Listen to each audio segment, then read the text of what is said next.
بسم اللہ الرحمن الرحیم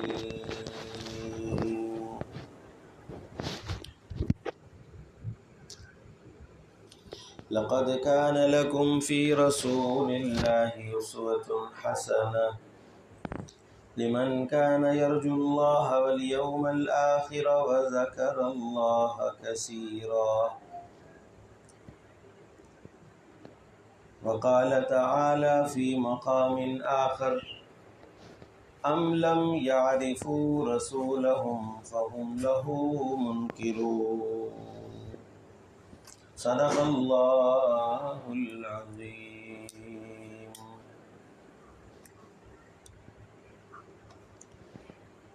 ترجمہ: تحقیق تمہارے لیے اللہ کے رسول صلی اللہ علیہ وسلم کی ذات میں بہترین نمونہ ہے، اس شخص کے لیے جو اللہ سے ملنے کی امید رکھتا ہے اور آخرت کے دن کے ملنے کی امید رکھتا ہے اور اللہ کو بہت بہت یاد کرتا ہے۔ اور دوسری آیت جو میں نے پڑھی ہے اس کا ترجمہ: کیا یہ لوگ اپنے رسول کو نہیں پہچانتے، اس وجہ سے یہ انکار کرتے ہیں۔ سبحان ربک رب العزت عما یصفون وسلام علی المرسلین والحمد للہ رب العالمین۔ درود پاک پڑھ لیں۔ اللہم صلی علی محمد وعلی آل محمد کما صلیت علی ابراہیم وعلی آل ابراہیم انک حمید مجید۔ اللہم بارک علی محمد وعلی آل محمد کما بارکت علی ابراہیم وعلی آل ابراہیم انک حمید مجید۔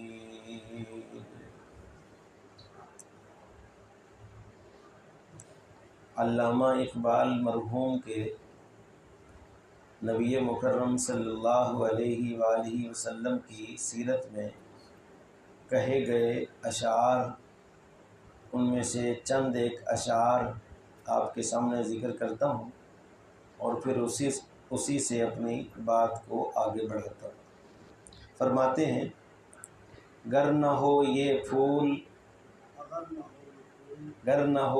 پھول تو کلیوں کا تبسم بھی نہ ہو، چمن دہر میں بلبل کا ترنم بھی نہ ہو، گر نہ ہو یہ ساقی تو پھر میں بھی نہ ہو، خم بھی نہ ہو، بزم توحید بھی دنیا میں نہ ہو، تم بھی نہ ہو، خیمہ افلاک کا استادہ اسی نام سے ہے، خیمہ افلاک کا استادہ اسی نام سے ہے، نبض ہستی تپش آمادہ اسی نام سے ہے، صلی اللہ علیہ وسلم۔ بڑے قیمتی اشعار ہیں، لیکن جن کو اردو نہیں آتی ان کے سر کے اوپر سے گزر گئے۔ اچھا، آج کا ہمارا یہ درس قرآن جو صرف آدھے گھنٹے کا ہے، ٹائم دیکھ لیں انشاءاللہ۔ اللہ اکبر۔ اس کا موضوع ہے شان رسالت صلی اللہ علیہ وآلہ وسلم۔ ربیع الاول کا مہینہ ہے اور مشہور روایات کے مطابق نبی پاک صلی اللہ علیہ وآلہ وسلم کی ولادت وہ اسی مہینے کی کسی تاریخ میں ہوئی۔ وہ تاریخ اللہ کی خاص حکمت کی وجہ سے متعین نہیں، کب ہوئی بس اسی مہینے میں کسی تاریخ کو ہو گئی۔ مشہور روایت یہ بھی ہے کہ 12 ربیع الاول کو نبی پاک صلی اللہ علیہ وسلم کی ولادت مبارکہ ہوئی۔ اس مناسبت سے اس مہینے میں آپ کا ذکر کیا جاتا ہے، آپ کا ذکر اضافہ اور زیادتی کے ساتھ کیا جاتا ہے، اور نبی پاک صلی اللہ علیہ وآلہ وسلم کا ذکر یہ ایمان کے اضافے کا باعث ہے۔ اگر کوئی بندہ یہ چاہتا ہے کہ اس کا ایمان بڑھے، اس کے ایمان میں اضافہ ہو، اور وہ یہ محسوس کرتا ہے، گزشتہ درس میں بھی اسی کے مناسبت سے بات ہوئی تھی کہ ایمان گھٹتا ہے بڑھتا ہے. تو اگر کسی بندے کو یہ لگ رہا ہو، ڈاکٹر صاحب کہتے ہیں نسخہ دیا کریں، لے لو نسخہ فری. اگر کوئی یہ سمجھتا ہے کہ یار اس کا ایمان بالکل نیچے جا رہا ہے، آئے دن میں دین سے دور ہو رہا ہوں، ایمان سے پیچھے جا رہا ہوں، تو اس کا ایک نسخہ ہے. وہ کیا نسخہ ہے؟ وہ نسخہ ہے کہ وہ نبی پاک صلی اللہ علیہ وآلہ وسلم کی سیرت کو پڑھا کرے. کوئی کتاب لے لے، حدیث مبارکہ کی کوئی کتاب لے لے، اس کو پڑھے، نبی علیہ السلام کے واقعات پڑھے، قرآن مجید پڑھے جو سب سے بڑی سیرت ہے. اس کا ایمان کیا ہوگا جی؟ بڑھ جائے گا. کیونکہ جتنا وہ حضور کے متعلق علم حاصل کرے گا، توجہ، ہر بات پہ توجہ، جتنا وہ حضور کی ذات کے متعلق علم حاصل کرے گا، اس کا علم حضور کے متعلق بڑھے گا. تو حضور کے متعلق علم کا بڑھنا، آپ کی سیرت کو پڑھ کے علم کا بڑھنا، علم میں اضافہ ہونا، یہ سبب بنے گا کہ اس کا ایمان بڑھے. اگر غیر مسلم ہے تو وہ ایمان قبول کر لے، اگر مسلمان ہے پڑھنے والا تو اس کے ایمان میں کیا ہوگا جی؟ اضافہ ہوگا. اور یہ بات میں ویسے ہی نہیں کہہ رہا ہوں، قرآن مجید کی آیت سے یہ بات ثابت ہے. جو میں نے دوسری آیت پڑھی ہے، اللہ تعالیٰ اس میں کیا ارشاد فرماتے ہیں؟ ام لم یعرفوا رسولہم، کیا یہ اپنے نبی کو، اپنے رسول کو پہچانتے نہیں؟ یہ اپنے نبی اور رسول کو پہچانتے نہیں؟ فہم لہو منکرون، اس وجہ سے کیا کر رہے ہیں؟ انکار کر رہے ہیں. یعنی اگر نبی پاک صلی اللہ علیہ وسلم کا آپ کی سیرت کو پڑھتے، آپ کے متعلق علم حاصل کرتے، تو ان کا انکار کیا ہو جاتا؟ ختم ہو جاتا، ان کا انکار زائل ہو جاتا. بہرحال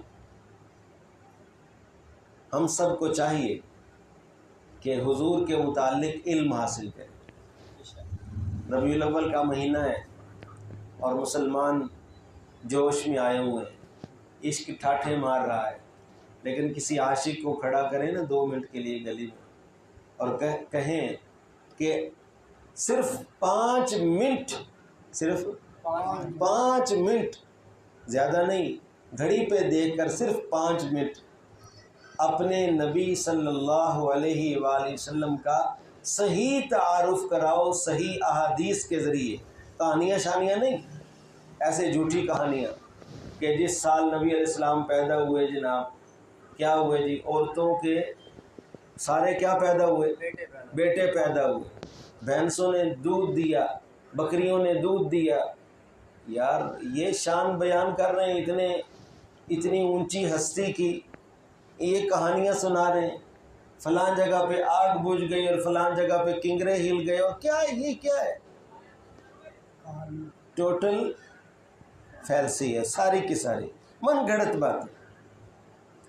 انہیں کہا جائے آج کسی مسلمان کو، کسی عاشق صاحب کو، بھائی 5 منٹ اپنے نبی کا حدیث کے ذریعے تعارف کرواؤ، لگ پتہ جائے گا، سارا عشق نکل جائے گا باہر. میرے بھائیوں، ہمیں بہت ضرورت ہے کہ ہم نبی پاک صلی اللہ علیہ وسلم کی سیرت کو جانیں. ضرورت ہے کہ بہت زیادہ ضرورت ہے. سیرت کا علم حاصل کریں. ہم خوش ہو جاتے ہیں، شیطان ہمیں مطمئن کر دیتا ہے، 2 لائٹیں لگا کے گلی میں ہم مطمئن ہو جاتے ہیں کہ ہم نے اتنی عظیم ہستی کا کیا حق ادا کر. اور ابھی میں آ رہا ہوں، لائٹیں لگا رہے تھے ہمارے یہ نوجوان محلوں کے، اور ساتھ ماں بہن کی گالیاں ایک دوسرے کو دے رہے تھے، ننگی گالیاں دے رہے تھے. ساتھ کیا لگا رہے تھے؟ میلاد کی کیا لگا رہے تھے؟ لائٹ. انا للہ و انا الیہ. بہرحال واپس آ جائیں. ہم سب کو چاہیے کہ ہم حضور کے متعلق علم حاصل کریں. اور نبی پاک صلی اللہ علیہ وسلم کی سب سے زیادہ تعریف وہ کس نے کی ہے؟ اللہ نے کی۔ حضور کی شان کا ذرا اندازہ تو لگائیں۔ ہمیں یہ پہلو سوچنا چاہیے کہ حضور کی شان کا کیا مقام ہوگا، جن کی تعریف کون کرے؟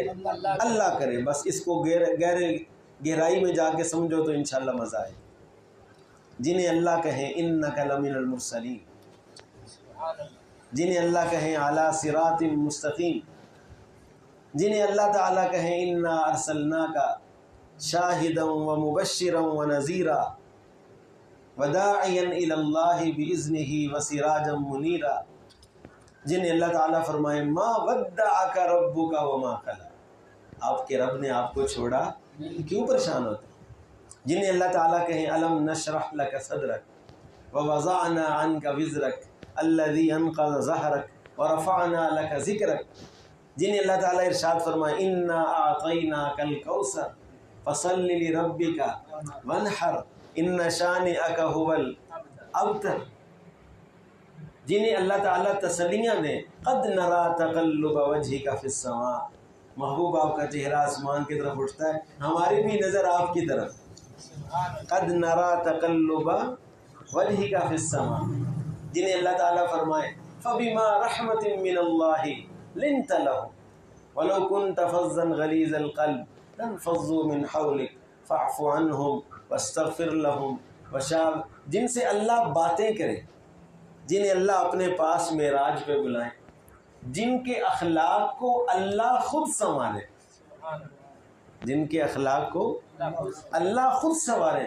وَإِنَّكَ لَعَلَىٰ خُلُقٍ عَظِيمٍ، وَإِنَّكَ لَعَلَىٰ خُلُقٍ عَظِيمٍ۔ اے میرے محبوب پیغمبر صلی اللہ علیہ وسلم، آپ کو میں نے کائنات کے سب سے اونچے اخلاق سے نوازا، جن کی صفائیاں اللہ آسمانوں پہ دے، جن کا دفاع اللہ آسمانوں پہ کرے، نون والقلم وما یسطرون ما انت بنعمت ربک بمجنون وان لک لاجرا غیر ممنون وانک لعلی خلق عظیم فستبصر ویبصرون بأیکم المفتون ان ربک هو اعلم بمن ضل عن سبیلہ وهو اعلم بالمہتدین۔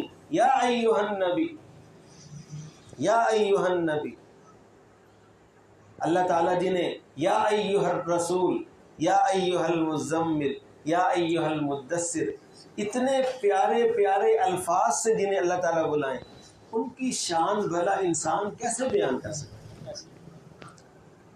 تو رسول اللہ صلی اللہ علیہ وآلہ وسلم کی شان اور سیرت اگر کسی نے سمجھنی ہے نا تو اس کو کیا پڑھنا پڑے گا بھائی؟ اس کو قرآن ترجمے سے پڑھنا پڑے گا۔ لو یہ تو بڑا مشکل کام دے، قرآن پاک پڑھنا پڑے گا، وہ بھی کس سے؟ ترجمے سے۔ اللہ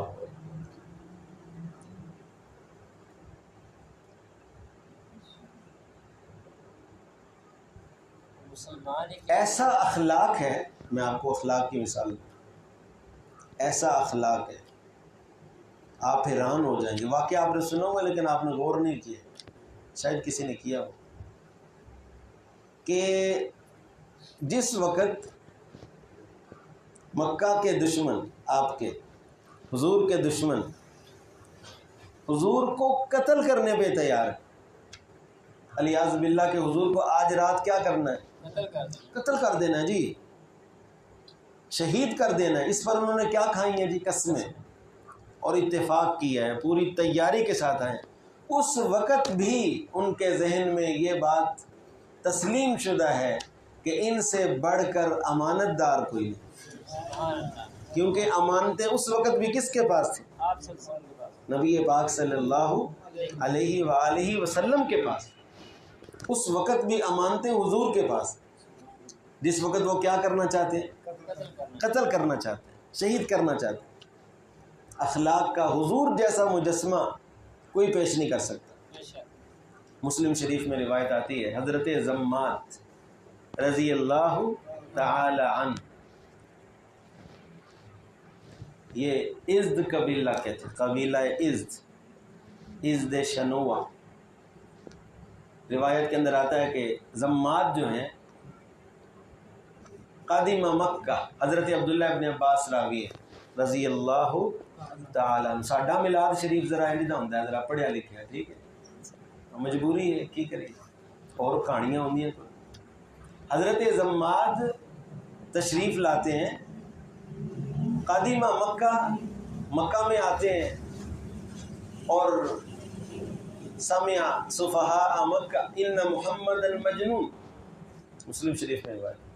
انہوں نے مکے کے بے وقوفوں سے، چوکوں چوراہوں میں آوارہ گرد کھڑے ہونے والوں سے سنا کہ ان محمد المجنون، کہ معاذ اللہ حضرت محمد صلی اللہ علیہ وسلم یہاں کیا ہے، وہ مجنون ہے، ایک دیوانہ سا آدمی ہے. حضرت زماد کہتے ہیں میں نے انہیں کہا کہ مجھے اللہ تعالیٰ نے دم کا طریقہ دیا. یہ کافر تھے اس وقت، میں دم شم کر لیتا ہوں، اور بڑے لوگوں کو اللہ تعالیٰ نے شفا دی ہے. میں چاہتا ہوں کہ میں فلقیت محمد، میں بھی محمد کو ملوں، لعل اللہ ان یشفیہ علی یدی، شاید کہ اللہ تعالیٰ میرے ہاتھوں سے اسے کیا دے دے. تو حضرت زماد کہتے ہیں کہ میں نبی علیہ السلام کے پاس آ گیا، میں آ گیا، نبی علیہ السلام سے ملا، اور میں نے یہ حضور کو کہا کہ مجھے پتہ چلا ہے کہ آپ کو جنون ہے، آپ مجنون ہیں، تو میں آپ کو دم کرنا چاہتا ہوں، شاید کہ اللہ آپ کو کیا دے، شفا دے. اللہ اکبر، کوئی چھوٹی بات ہے یہ؟ ایک بندہ آ کے کہہ دی سنیا تسی پاگل ہو گئے ہو، تو میں تو کی کرنا ہے، دم کرنا ہے، برداشت کر لو گے؟ آپ کہیں گے ٹھہر ذرا 2 منٹ میں ذرا علاج کر لوں.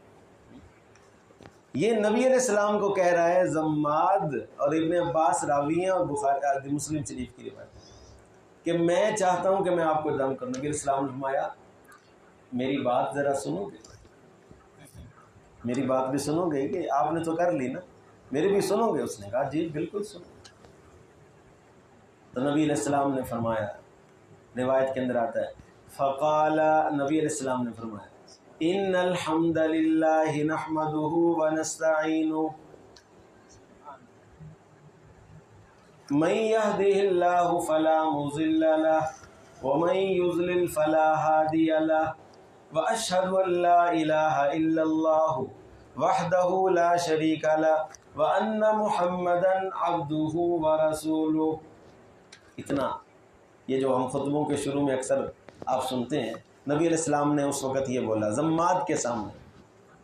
زماد نے دھیان سے سنی بات، اور زماد پھر کہتا ہے اعد علیہ، دوبارہ پڑھیں. یہ کیا پڑھیں؟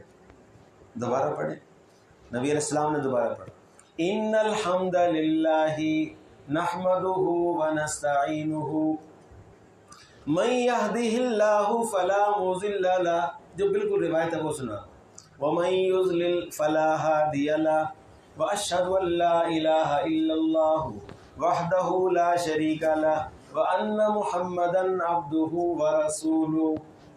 زماد کہتا ہے اعد علیہ، ایک دفعہ پھر تو پڑھو. نبی علیہ السلام نے پھر یہی ساری عبارت پڑھی. تیسری دفعہ جب زماد نے یہ بات سنی تو کہنے لگا لقد سمعت الکہنۃ والسحرۃ والشعر، میں نے بڑی شعر و شاعری سنی، شعر بھی جانتا ہوں، جادوگروں کے کلام سے بھی واقف ہوں، کاہنوں کے کلام بھی میں نے سن رکھے ہیں، لیکن اللہ کی قسم آپ کی یہ باتیں نہ شاعروں والی باتیں ہیں، نہ ساحروں والی جادوگروں والی باتیں، اور نہ ہی اس میں جنون والی کوئی بات ہے. ہاتھی یادہ کا ابایعو کا علی الاسلام، ہاتھ بڑھائیں کہ میں آپ کے ہاتھ پہ اسلام کی بیعت کروں. نبی علیہ السلام نے فرمایا، ہاتھ آگے کیا، ٹھیک ہے، بیعت کی، اور بیعت کر کے ہاتھ پیچھے کر لیا. نبی علیہ السلام نے فرمایا صرف اپنی بیعت کی ہے. کیا فرمایا؟ صرف اپنی بیعت کی ہے، قوم کی طرف سے نہیں کرنی. کس کی طرف سے؟ قوم کی طرف سے بھی بیعت کرو نا، جا کے ان کو مسلمان کرو. حضرت ضماد فرماتے ہیں میں نے پھر ہاتھ آگے کیا اور میں نے قوم کی طرف سے بیعت. سبحان اللہ. سبحان. یہ ہے نبی پاک صلی اللہ علیہ وآلہ وسلم کے اخلاق. شاعر کہتا ہے نا سودا لینے بازار گئے، سودا لینے بازار گئے، ہاتھ ان کے بکے جن کے خریدار. یہ آیا تھا کیا کرنے؟ یہ آیا تھا علاج کرنے کے لیے، لیکن یہ پتہ چلا کہ میں خود بیمار ہوں، میرا علاج ہونے والا ہے. اللہ نے ضماد کو شفا دے دی اور ضماد کیا بن گئے؟ ضماد رضی اللہ تعالی عنہ. ایک دفعہ بعد میں بڑے عرصے بعد ایک جماعت جہاد کے لیے جا رہی تھی. حدیث کے اندر آتا ہے بقیہ حدیث، سرچ کیا کریں حدیث. اب آپ نے یہ لفظ ایک سن لی ہے نا، ضماد کی کوئی بات سن لی ہے، آپ اس کو اپنے موبائلوں میں آپ کے پاس اسباب ہے، سرچ کریں کہ ضماد والی حدیث سنائیں. وہ جو آیا تھا، آگے کچھ تھوڑے سے ہنٹس دے دیا کریں اسے کہ وہ جو آیا تھا اور اس نے کہا تھا میں نبی علیہ السلام کا کیا کرنا چاہتا ہوں، میں آپ کو دم کرنا چاہتا ہوں. وہ آپ کو پوری حدیث آخر تک نکالیں. تو ریسرچ کیا کریں گے کہ نہیں انشاءاللہ تعالیٰ؟ ہاں، آپ انشاءاللہ عوام سیدھی ہو جائے تو ہم خود بخود سیدھے ہو جائیں. ہمیں پتہ ہوگا بھائی لوگ سوال کریں گے، اس لیے قرآن و حدیث سے باہر نہیں جانا. اچھا جی توجہ. بڑے عرصے بعد ایک جنگ میں صحابہ کرام کا ضماد کی بستی سے گزر، تو جو قائد تھے انہوں نے آگے جا کے پوچھا کہ اس بستی سے آپ گزرے ہو، کوئی چیز لی تو نہیں ہے اس بستی سے؟ تو ایک بندے نے کہا جی کچھ نہیں، صرف ایک لوٹا لیا ہے وضو کے لیے. کیا لیا ہے؟ تو اس نے امیر نے کہا کہ وہ بھی واپس کر دو، یہ ضماد کی بستی ہے. اس کی بستی ہے ضماد رضی اللہ تعالی. تو میرے محترم بھائی، ہمیں چاہیے کہ ہم نبی پاک صلی اللہ علیہ وسلم کی سیرت کے متعلق علم حاصل کریں اور پھر حضور کے اخلاق اپنائیں. کیا کریں؟ حضور کے اخلاق کیا تھے؟ بہت سارے صحابہ کرام نے حضرت عائشہ صدیقہ سے سوال کیا، کیونکہ جو راز حضرت عائشہ جانتی تھیں، گھر کی جو باتیں، اور پھر اللہ تعالیٰ نے ان کو باقی بیویوں سے علم عطا کیا تھا زیادہ. ذہن ان کا بہت تیز تھا، ذہین تھیں، فتین تھیں، صحت بھی بہت اچھی تھی اور بڑی دلچسپی کے ساتھ اور وہ بہت زیادہ چستی کے ساتھ نبی پاک صلی اللہ علیہ وسلم کی خدمت میں پیش رہتی تھی. تو صحابہ کرام نے یعنی علم کا بہت بڑا حصہ، ہزاروں حدیثیں ہیں جو کس سے آئی ہیں جی؟ حضرت عائشہ صدیقہ رضی اللہ تعالیٰ عنہ سے. تو ان سے بہت سے صحابہ کرام نے سوال کیا، 4-5 سے بھی زیادہ حدیثوں میں آتا ہے کہ نبی علیہ الصلوۃ والسلام کی اخلاق کے متعلق سوال کیا صحابہ نے کہ گھر کے اخلاق ہمیں بتائیں تاکہ ہم بھی اپنے گھروں میں اسی طرح رہیں. تو ایک صحابی ہیں جن کا نام ہے سعد بن ہشام. کیا نام ہے جی؟ سعد بن ہشام رضی اللہ عنہ. فرماتے ہیں کہ میں نے حضرت عائشہ سے پوچھا رضی اللہ تعالی عنہ کہ نبی پاک صلی اللہ علیہ وسلم کے اخلاق کیا تھے؟ ما خلقہ، حضور کے اخلاق بتاؤ. حضرت عائشہ صدیقہ نے، چونکہ یہ سوال کئی جگہ پہ کیا گیا نا تو کئی جواب دیے. زیادہ جو جواب دیا حضرت عائشہ صدیقہ نے، ان کو بھی یہی جواب دیا. وہ جواب یہ تھا کان خلقہ القرآن. توجہ کیجیے، صحابی سوال کرتے ہیں کہ نبی علیہ الصلوۃ والسلام کا کیا بتائیں؟ اخلاق بتائیں، گھر کے اخلاق بتائیں. حضرت عائشہ کیا جواب دیتی ہیں؟ کان خلقہ القرآن اما تقرأ القرآن. قرآن نہیں پڑھا؟ حضور کے اخلاق تو قرآن ہے. اب حضرت عائشہ بات کرنے والی ہیں اور سننے والے میرے آپ جیسے نہیں ہیں، سننے والے صحابی رسول ہیں. اب ان کا آگے سے جواب سننا، یہ آپ نے نہیں سنا ہوگا. اتنی بات ضرور سنی ہوگی کہ حضرت عائشہ نے ان سے سوال ہوا کہ حضور کے اخلاق بتائیں، تو حضرت عائشہ نے جواب کیا دے دیا کہ حضور کے اخلاق تو قرآن ہے. اتنی بات مشہور ہے، اگلی بات نہیں سنی ہوگی آپ. حضرت سعد بن ہشام فرماتے ہیں جب حضرت عائشہ نے یہ کہا کہ پیارے نبی کے اخلاق تو کیا ہیں؟ قرآن ہے. فَهَمَمْتُ أَنْ أَقُومَ، میں نے یہ نیت کر لی اور ارادہ کر لیا کہ میں ابھی یہاں سے اٹھ جاتا ہوں، بس ٹھیک ہے میں جا رہا ہوں.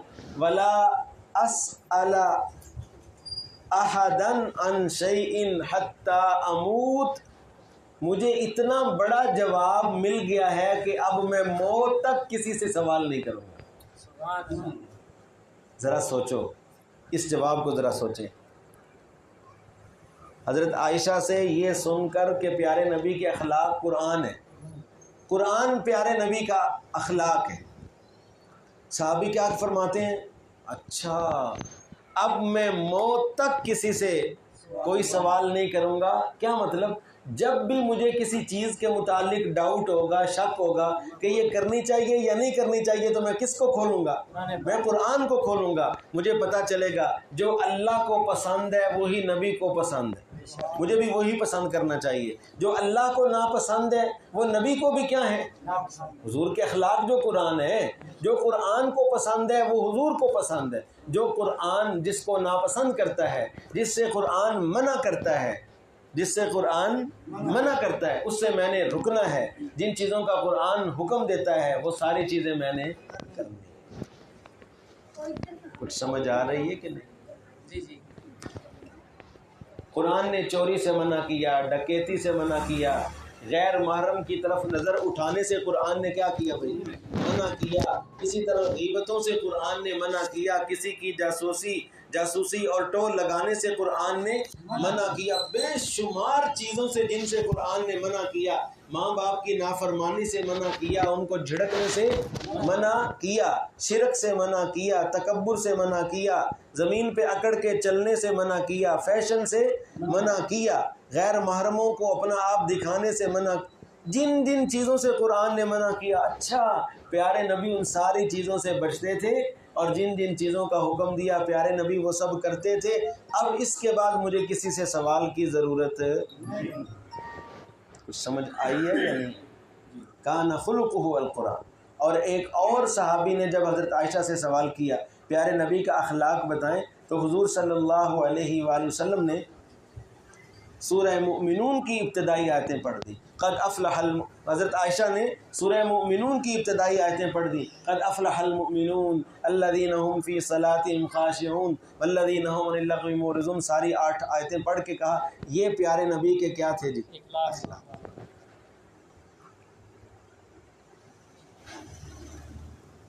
ہمیں بھی چاہیے کہ ہم پیارے نبی صلی اللہ علیہ وسلم کے اخلاق اپنائیں.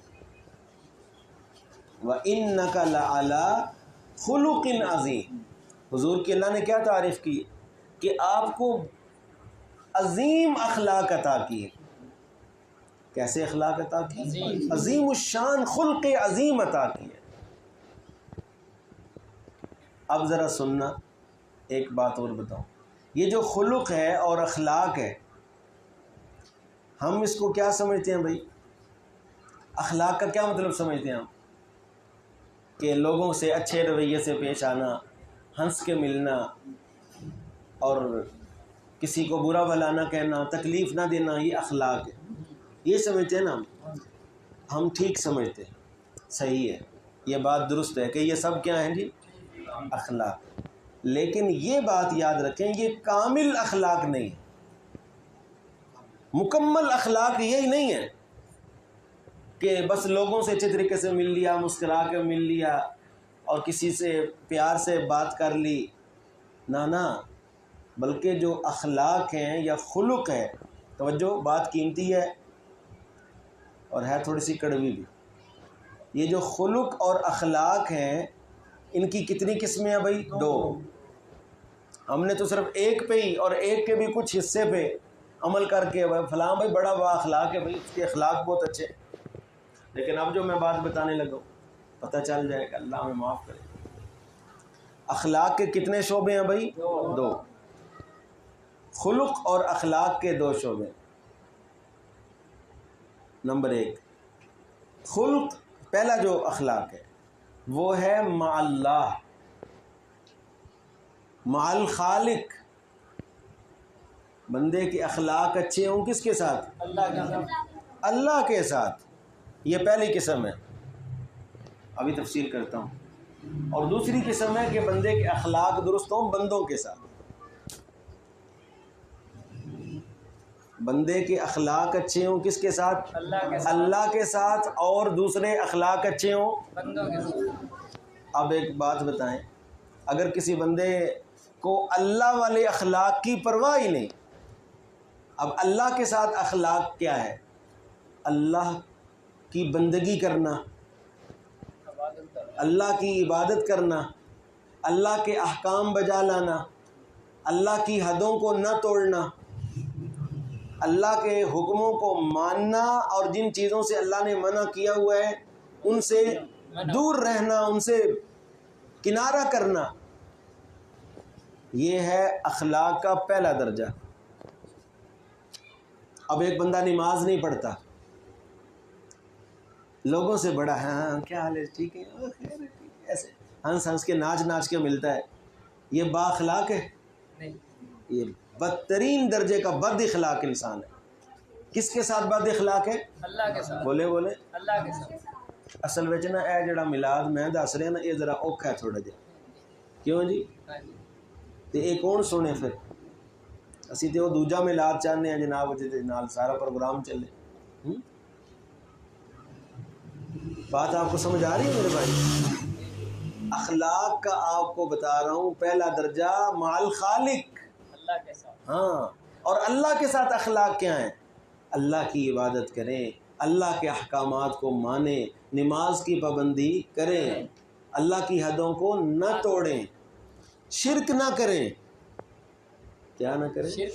کیونکہ جو شرک کرتا ہے شرک کا مرتکب ہے، اللہ کا حق کسی اور کو دے رہا ہے. حالانکہ اللہ نے کیا کیا ہے؟ منع کیا. اللہ نے منع کیا وَلَا تَدْعُوا، کیا منع کیا؟ قرآن کی آیت وَلَا تَدْعُوا مَعَ اللَّهِ، مت پکار اللہ کے ساتھ، اللہ کے ساتھ، من دون اللہ بل وَلَا تَدْعُوا مِن دُونِ اللَّهِ مَا لَا يَنفَعُكَ وَلَا يَضُرُّكَ، سورہ یونس کی آخری آیت. وَلَا تَدْعُوا مِن دُونِ اللَّهِ مَا لَا يَنفَعُكَ وَلَا يَضُرُّكَ فَإِن فَعَلْتَ فَإِنَّكَ إِذًا مِّنَ الظَّالِمِينَ. اور میرے ساتھ کسی اور کو نہ پکارنا، خاص طور پہ جو نہ نفع کے مالک نہ نقصان کے مالک. قرآن کی آیت ہے، سورہ یونس کا آخری رکوع ہے. کس کا؟ یار وہاں پارا وَلَا تَدْعُوا مِن دُونِ اللَّهِ مَا لَا يَنفَعُكَ وَلَا يَضُرُّكَ. اگر تو نے ایسا کیا، میرے سوا کسی اور کی پکار کی، یا غوث اعظم دستگیر یا خواجہ اور یا فلاں فرید، اگر میرے سوا کسی اور کی تو نے پکار کی اور مشکل میں انہیں پکارا یہ سمجھ کر کہ میں دور ہوں، کیسی مشرک کی عقل ماری جاتی ہے. اللہ کو کیا سمجھتا ہے کہ اللہ دور ہے، حالانکہ اللہ کیا ہے؟ قریب ہے. انی قریب اور نحن اقرب. جو قریب ہے اسے کیا سمجھتا ہے کہ وہ دور ہے اور اس تک سیڑھی چاہیے اور واسطہ وسیلہ چاہیے. اور جو دور ہے بغداد میں ہے یا نیچے 6 فٹ نیچے ہے، دور ہے، اس کو سمجھتا ہے کہ یہ میرے کیا ہے؟ اس کو کہتے ہیں رب رسے تے مت خود سے. اللہ ناراض ہو تو عقل ماری جاتی.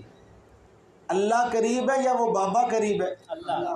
بولو اللہ نے عقل دیتی ہے یار. سمجھدار بندے سارا دن دکانداری کرنے، تاجر لوگ ماشاءاللہ. او میرے بھائیو، میں عرض یہ کر رہا ہوں کہ جو اللہ کی نافرمانی کرتا ہے وہ خوش اخلاق ہوتا ہے، با اخلاق ہوتا ہے یا بد اخلاق ہوتا ہے؟ مشرک سب سے بڑا بد اخلاق. مشرک کیا ہے؟ سب سے بڑا، ہاں سب سے بڑا بد اخلاق. بہرحال واپس آ جائیں. اخلاق کا پہلا حصہ کس کے ساتھ؟ مال خالق. اور دوسرا اخلاق کا شعبہ مال مخلوق، لوگوں کے ساتھ نرمی کے ساتھ پیش آنا، ان کی غلطیوں سے کیا کرنا؟ درگزر کرنا، طاقت کے باوجود ان سے انتقام نہ لینا. سبحان اللہ. خذ العفو، وہی قرآن کے اخلاق جو نبی علیہ السلام کے. خذ العفو، درگزر کی عادت اپنائیں. وَأْمُرْ بِالْعُرْفِ، نیکی کا حکم دیتے رہیں. وَأَعْرِضْ عَنِ الْجَاهِلِينَ، اور جاہلوں سے کیا کریں؟ درگزر کریں. حدث حضرت انس فرماتے ہیں رضی اللہ تعالیٰ عنہ، میں نبی علیہ السلام کے ساتھ جا رہا تھا کہ ایک جاہل آدمی، شاید غیر مسلم ہی ہوگا، وہ آیا اور نبی علیہ السلام کے اس وقت گلے میں ایک چادر تھی. کیا تھی؟ موٹے کناروں والی چادر تھی، غلیظ الحاشیتین. حضرت انس فرماتے ہیں اس جاہل آدمی نے، اس اعرابی اور دیہاتی آدمی نے ایک طرف سے وہ چادر پکڑی اور جذبہ جذبا شدیدا، زور سے کھینچی، اتنی زور سے چادر کھینچی. حضرت انس فرماتے ہیں قد اثرت فی عاتقہ، حضور کی گردن میں اس کے نشان، سرخ نشان، جیسے فوراً چادر کھینچی جائے پڑ نہیں جاتا، کوئی بھی چیز ایسے تیزی سے جسم سے خراش کھائے تو وہ نشان پڑ جاتا ہے. میں نے اپنی آنکھوں سے حضور کی گردن میں، حضور کے کندھے اور گردن پہ اس کا نشان دیکھا. توجہ کریں، اور جس طرف کو اس نے کھینچا ادھر ہی نبی علیہ السلام کی گردن مبارک اور چہرہ ادھر ہی، ظاہر بات ہے ادھر ہی ہو. ایسے دیکھا، اس کی طرف نظر پڑی، فضحک رسول اللہ، حضور مسکرا پڑے. سبحان اللہ. ہاں جی، یہ ہے سیرت. حضور اس کو دیکھ کر مسکرا پڑے. اس نے کہا میرا قرضہ کیوں نہیں دیتے واپس؟ نبی علیہ السلام نے میں اچھا دیتا ہوں. قرض لیا ہوا تھا کسی ضرورت سے، نبی علیہ السلام نے اس کے لیے قرض کا فوراً انتظام کیا، یا جو کوئی ساتھ صحابی تھے انہوں نے فوراً وہ واپس کیا اس کو کہ یہ لو بھائی. اچھا، پیسے لے کے پورے. پھر وہ کہتا ہے مرلی من مال آتاک اللہ، اتنے تسی مالدار ہو، اللہ تو نے اتنا مال دیتا ہے اور دیو نا، مفت دا. اتنے آپ مالدار ہیں، اتنا اللہ نے آپ کو مال دیا ہوا ہے، اللہ نے اتنا فضل کیا ہوا ہے، جنگوں میں مال آتا ہے، بادشاہ ہیں، اور دینا مجھے، صرف مجھے میرے پیسے واپس کر رہے ہیں. نبی علیہ السلام پھر مسکرا اور کہا کچھ اور دے دیں. اخلاق کا نمونہ دیکھ رہے ہیں آپ.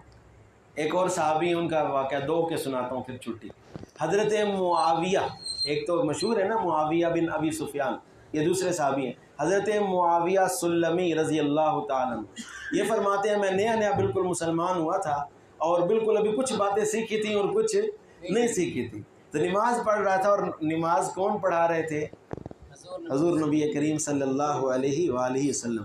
معذرت معاف کرنا، 2-3 منٹ اوپر ہی ہو گئے، شاید 30 منٹ کا کہا تھا. یا اللہ خیر، بس ختم. حضرت معاویہ سلمی رضی اللہ تعالیٰ عنہ، موضوع تھوڑا سیرت النبی ہے تو منٹ تو سنتری دیتے ہیں، زیادتی دیا ہے. اچھا چلو سو. حضرت معاویہ سلمی فرماتے ہیں رضی اللہ تعالیٰ عنہ کہ نماز میں پڑھ رہا تھا اور جماعت کے ساتھ، تو اچانک ایک بندے کو چھینک آئی نماز میں. مسلم شریف کی روایت ہے. کیا آئی؟ چھینک آئی. اس نے چھینک آئی، بس مجھے چھینک کی آواز آئی، میں نے کہا یرحمک اللہ. نماز کے اندر ہی میں نے کیا کہا؟ یرحمک اللہ.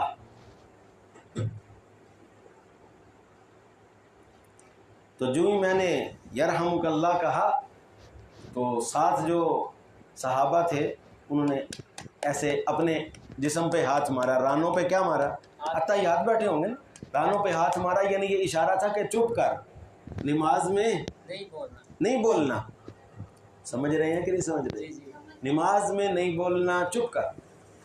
اور ایسے مجھے 1-2 صحابہ نے ایسے یعنی غصے سے دیکھا نماز کے اندر ہی، تھوڑا سا ایسے نظروں سے مجھے محسوس ہوا. تو کہتے ہیں میں نے کہا کہ اللہ کے بندو کیا ہوا ہے؟ میں نے یرحمک اللہ ہی تو کہا ہے، کیوں گھور رہے ہو مجھے؟ میں نے کون سا گناہ کر لیا ہے؟ یہ کہتے ہیں میں اس عربی میں کہا، میں اب آپ کو اس کا ترجمہ بتا رہا ہوں کہ واسک اللہم، یا میری ماں میرے اوپر روئے، میں نے کون سا گناہ کر لیا ہے؟ سارے میری طرف ہی مطلب کہ توجہ کر رہے ہیں اور مجھے چپ کرا رہے ہیں. لیکن پھر کہتے ہیں میں سمجھ گیا کہ شاید یہ مجھے چپ ہی کرا رہے ہیں، میں چپ کر گیا. نماز ختم ہوئی. نماز کیا ہوئی؟ ختم ہوئی. نبی پاک صلی اللہ علیہ وسلم نے مجھے بلایا، حضور نے مجھے اپنے پاس بلایا اور بلا کے کیا کہا؟ حضرت معاویہ یہاں پہ فرماتے ہیں واللہ، اللہ کی قسم، ما رأیت معلما احسن منہ، حضور سے اچھا استاد میں نے، اتنا اچھا استاد میں نے نہیں دیکھا. واللہ ما ضربنی ولا قہرنی، خدا کی قسم نہ حضور نے مجھے مارا نہ حضور نے مجھے ڈانٹا، صرف اتنا کہا ان هذه الصلاۃ، یہ جو نماز ہوتی ہے نا، یہ جو نماز ہوتی ہے، لا تشبہ، یہ جو نماز ہوتی ہے یہ لوگوں کی باتوں کے ساتھ نہیں، اس میں باتیں نہیں ہوتی ہیں دنیا والے، بلکہ اس میں تو تسبیح تکبیر، اس میں تو اللہ کی عاجزی عبادت اور یہ ہوتی ہے، دنیاوی کلام اس کے اندر نہیں کہتے ہیں حضور نے اتنے پیارے انداز میں میری اصلاح فرمائی۔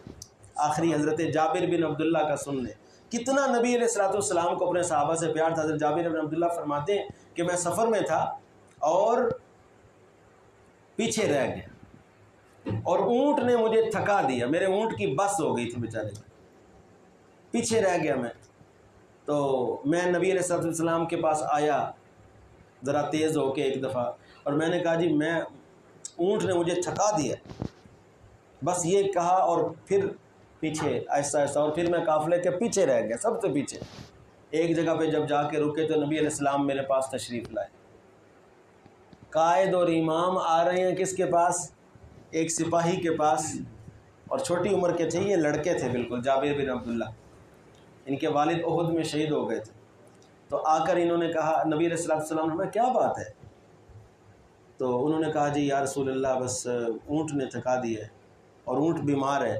نبی علیہ السلام کا معجزہ دیکھیں، آپ نے اپنی چھڑی سے اونٹ کو اٹھایا، چھڑی سے اونٹ کو اٹھایا اور فرمایا ارکب، چل اس پہ سوار ہو، اللہ کا نام لے سوار ہو اور چل سفر شروع کر۔ حضرت جابر فرماتے ہیں پھر وہ اتنا تیز ہو گیا میرا اونٹ کہ میں مشکل سے روکتا تھا اسے کہ نبی علیہ السلام کی سواری سے آگے نہ۔ پھر راستے میں نبی علیہ السلام نے ان سے کچھ مذاق وغیرہ بھی کیے کہ شادی ہوئی ہے یا نہیں، وہ ایک لمبی حدیث ہے۔ اچھا، جب مدینہ پہنچے تو نبی پاک صلی اللہ علیہ وسلم نے ان سے فرمایا کہ انہوں نے فرمایا جی میری بالکل نبی نئی شادی ہوئی ہے اور میں بس جہاد کے لیے آ گیا ہوں۔ تو نبی علیہ السلام نے فرمایا اچھا اونٹ مجھے نہیں بیچو گے، یہ اونٹ مجھے بیچ، اونٹ مجھے فروخت کرو۔ انہوں نے کہا ٹھیک ہے یا رسول اللہ، جو بھی قیمت، حضور نے فرمایا قیمت لگاؤ۔ کہتے ہیں میں نے مناسب سے قیمت لگائی، جو قیمت تھی نبی علیہ السلام نے وہ قیمت مجھے دی اور اونٹ آپ نے مجھ سے خرید لی، اور تھوڑی دیر کے بعد کہا یہ اونٹ بھی تمہارا واپس، قیمت بھی تمہارے پاس اور اونٹ میری طرف سے تمہیں کیا ہے جی؟ تحفہ ہے۔ صلی اللہ علیہ وسلم۔